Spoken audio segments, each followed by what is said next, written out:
I'm continuing with verse 321. There's a lot in this verse, so I'll split it over 3 videos, and this is the 3rd video in this series. So if you haven't watched the previous 2 videos, I suggest that you do so. I'll read out the verse again. Verse 321. There are 8 worlds of formlessness. Dhyana is divided into 6, and with the Pratyekabuddhas and Buddha-sons, there are 7 forms of emancipation. So I looked at this Dhyana that's divided into 6 in the previous video, and in the video before that, 8 worlds of formlessness were explored. I'm tempted to say something a bit more about these 8 worlds of formlessness. I cheated a little bit because I took the first 4 jhanas, which are normally described as relating to the world of form. I took them as actual formlessness, in that we don't do that. And then I talked about the formless jhanas. As enlightenment practitioners, what is meant by form here is what attracts the attention. And the attention is attracted to what is normally called the sense perceptions, of which there are normally 5. Although in Indian thought, 6 are usually listed, because there's the organ of the mind which perceives the world of thought. So the mind is taken as an organ of sense perception. And you might think, well, that's not really a form, is it? Because it's just insubstantial imagination. But then again, they can attract our attention quite a lot, especially when you're lost in a daydream or excited by an idea or a thought. So there's feelings attached. There's feelings going on. And these feelings give our thoughts and sense perceptions validity. So that's 6 sense perceptions plus our feelings. And these feelings fuel our mood patterns. So there's an 8-fold process here. There's the 5 senses, the 6th sense if we include the mind, and the feelings associated with them.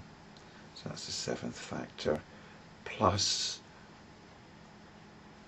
the propelling of our mood patterns. That's 8. And this is what we have to dissolve as enlightenment practitioners, or at least get behind.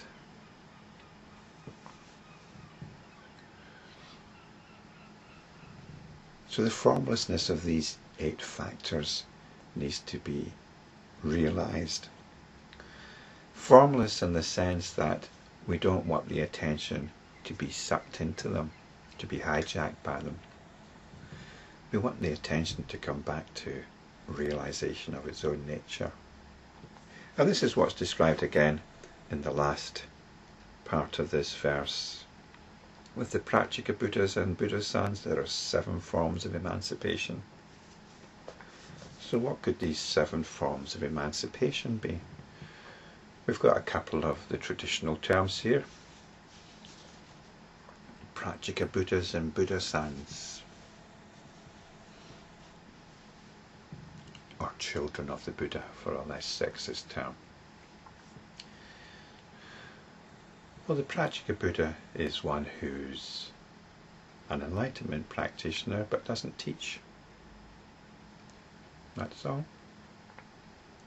The Buddha, the children of the Buddha, these are the Bodhisattvas who feel impelled to spread the message, to help others practice enlightenment.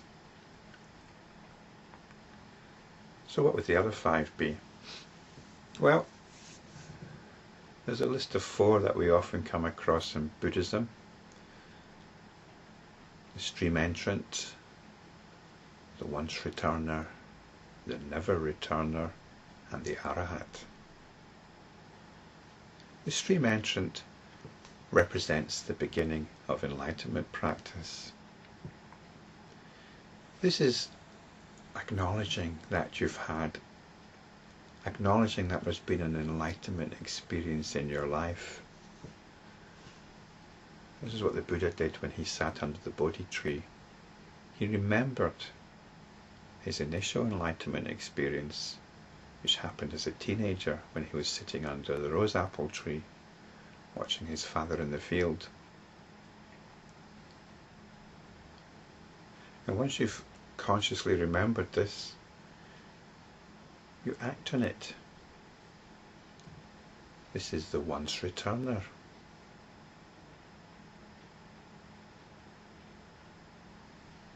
It isn't a once and for all returning.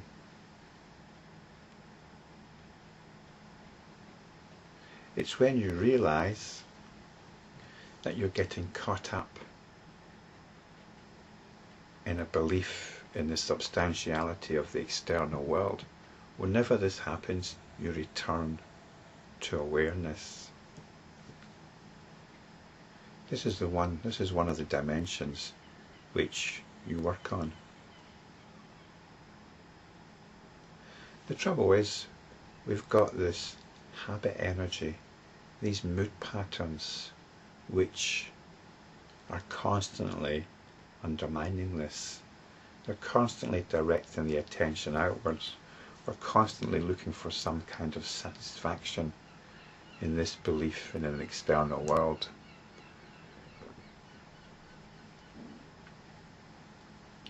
You might get satisfaction in the short term, but it can never deliver the goods ultimately.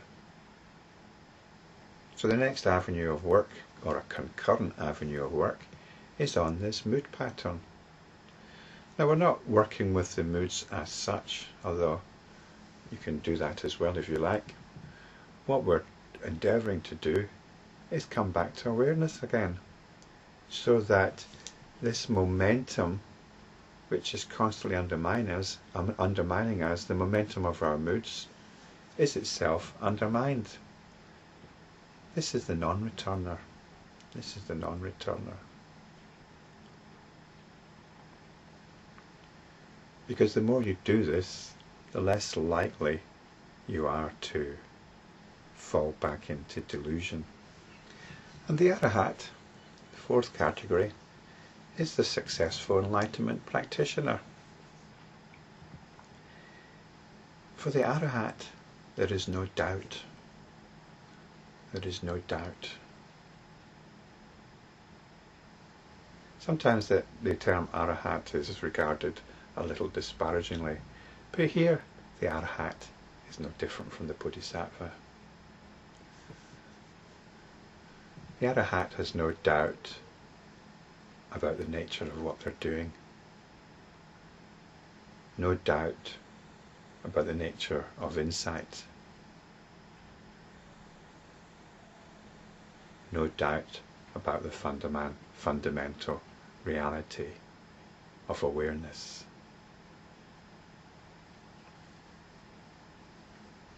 And has to a large extent achieved a degree of autonomy from the tyranny of his or her moods. So that's 4 categories, 4 forms of emancipation. And we've mentioned the Pratyekabuddha and the children of the Buddha, so that's 6. So we've got 1 left. Perhaps we could talk about the Shravaka. And the Shravaka could be any of these categories. But I'm going to suggest that the 7th form of emancipation is the one who's not interested in any of these categories at all. There's nothing to get hung up about here. If you find this helpful, that's good. You don't need to go around memorizing these things. You don't need to go around setting them in stone. Knowing these lists means absolutely nothing. And that's what these verses have been showing us, these last few verses which have been concerned with lists. It's been having a good poke at a certain type of Buddhist who has a fetish for lists. Lists have their own tyranny.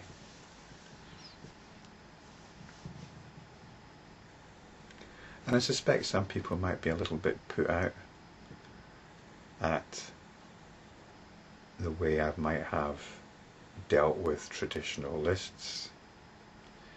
But I think it's in keeping with the spirit of these verses.